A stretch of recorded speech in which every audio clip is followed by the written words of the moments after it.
Check this out. The Bonneville 1200 Bobber 2023 rendition from Triumph. Let's go. All right, so here we are with the 2023 Triumph Bobber Bonneville 1200.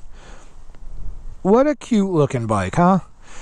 It's the rendition of the Bonneville. Like pretty much all of the modern classics are riding on the same style.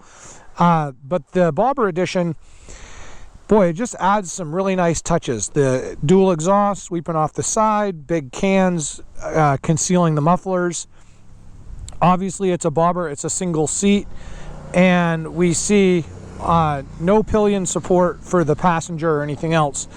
Also, with the Bobber, they come in black and chrome and standard. So this is the standard edition. It's about $1,000 extra for the other renditions if you can find them. They're hard to find. Now, this is the 1200, and it is a liquid cooled motor, but it also is air cooled as well. So they call it liquid air cooled. You can see the rather large radiator on this. Used to be a little smaller. They made it a little bigger. One thing else they did with these that's really cool is they added dual disc Brembos on the front, which they didn't have before. And of course the tires, you've got a really nice meaty Cobra Avon tire. The fronts are 16s and so are the backs. So you get a really nice look with that, again, to complement the Bobber style.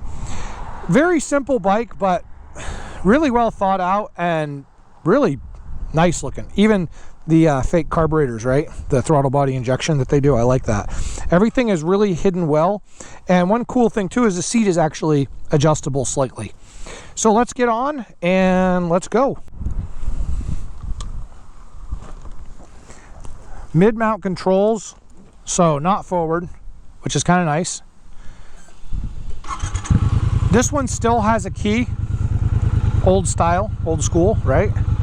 And the 1200 has the offset cam, so it's a very, very nice exhaust note, especially with aftermarket exhaust on this thing. It purrs.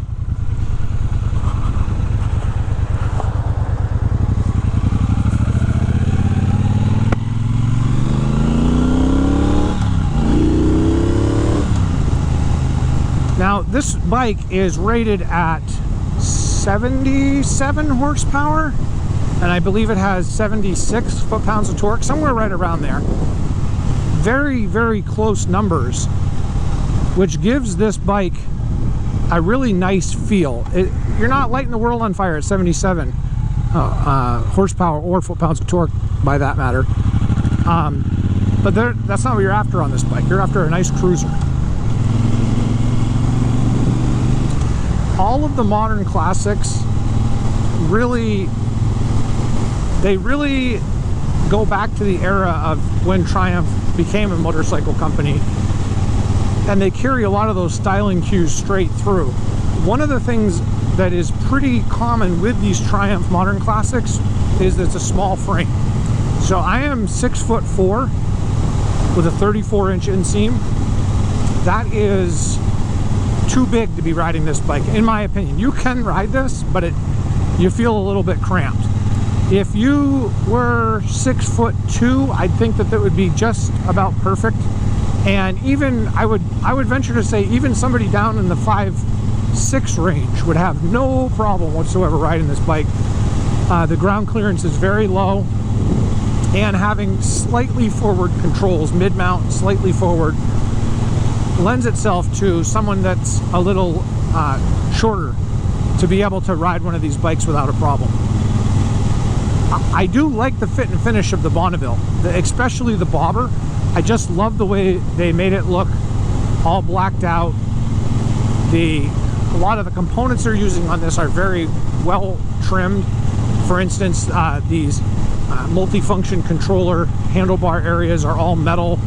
You've got an aluminum brake reservoir, so it's pretty sharp looking. And the mirrors on this bike, the bar end mirrors, are cool looking too. Although I've seen people flip them down, like you just swap sides, and they actually look pretty good too.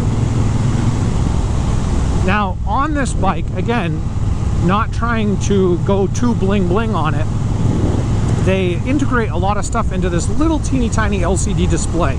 So you have a classic speedometer. You have a classic speedometer, but you also have some functionality built into it as far as range, odometer, and average miles per gallon. The fuel indicator is also a bar graph, but again, it tells you a range if you want to select it that way. So that's very nice. Very nice. There's also a gear indicator to tell you what gear you're in, which again is fantastic. The bike also comes with cruise control, and Triumph does an interesting thing with cruise control on their bikes. On the modern classics, you get a one-button cruise control.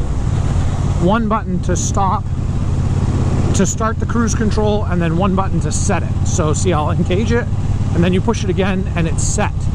Now, if you want to change it, you'll hold it down, and it will disengage, and then you basically just reset it by tapping it again. So if you want to go faster, you're going to end up going faster and then tapping it again. If you want to stop cruise control, then the throttle is bi-directional, and I can just roll forward on it, and it will shut it right off. Also, the brake and clutch levers, interestingly, are adjustable. And I say interestingly because some of their other bikes have a very minimalist thumb screw on them that is quite precarious to adjust. And these are very easy. There's a big round dial that just has 4 settings, and you can click it up and down super duper easy. I like that when they introduced that on the Thruxton. I thought, wow, that's great. You don't have to buy aftermarket.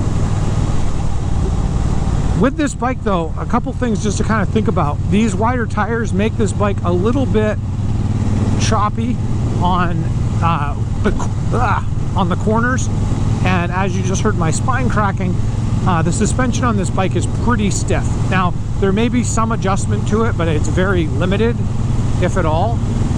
And again, this is a bobber, so your seat position is kind of fixed. Like where your butt is sitting on the seat is where it's sitting.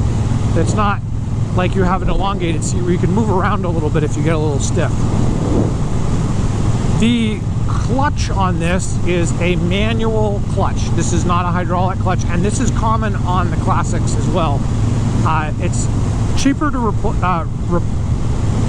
to install and cheaper to replace, and it's easy to maintain. It's adjustable up here, and there's also an adjustment down below. All in all, really easy bike to work on and maintain. There are some tips and tricks that you can find on this channel on doing the service work on the 1200. You don't need a fancy computer to be able to do everything on it. There's actually quite a bit of stuff you can do on your own. And if you do modifications like an X pipe, or say for instance you decide to put on open exhaust or something else like that, the ECM is an auto learning ECM. So you actually don't have to go to the dealership to get it programmed either, which is super nice.